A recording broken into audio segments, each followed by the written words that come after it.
नमस्कार दोस्तों, एक बार फिर से अमेजिंग नॉलेज बाई अक्की में आपका स्वागत है।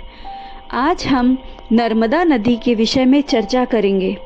नर्मदा नदी, जिसे स्थानीय रूप से कहीं कहीं रेवा नदी भी कहा जाता है, भारत की 5वीं व पश्चिम दिशा में बहने वाली सबसे लंबी नदी है।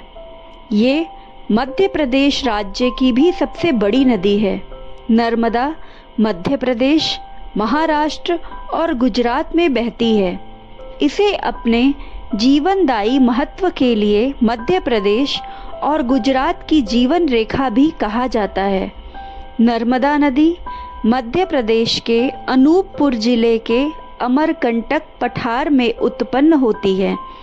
फिर 1312 किलोमीटर पश्चिम की ओर बहकर ये भरूच से 30 किलोमीटर पश्चिम में खंबात की खाड़ी में बह जाती है, जो अरब सागर की एक खाड़ी है।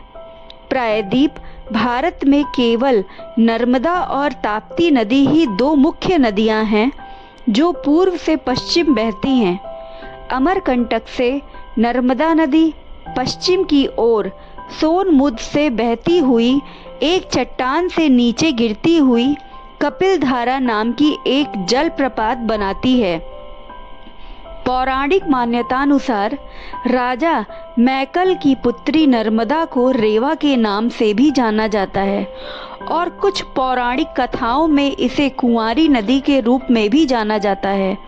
नर्मदा नदी के तट पर भगवान शिव के 12 ज्योतिर्लिंगों में से एक ओंकारेश्वर मंदिर स्थित है। ये भारत की 5वीं सबसे लंबी जलमार्ग और सबसे लंबी पश्चिम प्रवाह वाली धारा है। नर्मदा नदी का उल्टा दिशा में बहना एक दिलचस्प सवाल है। इसका वैज्ञानिक और पौराणिक दोनों पहलू है। वैज्ञानिक रूप से नर्मदा नदी रिफ्ट वैली में बहती है, जो टेक्टोनिक प्लेटों की गति से बनी है।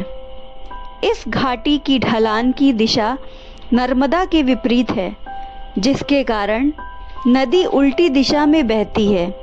पौराणिक कथा के अनुसार नर्मदा और सोनभद्र की शादी होने वाली थी, लेकिन विवाह के समय नर्मदा को पता चला कि सोनभद्र अपनी दासी को पसंद करता है।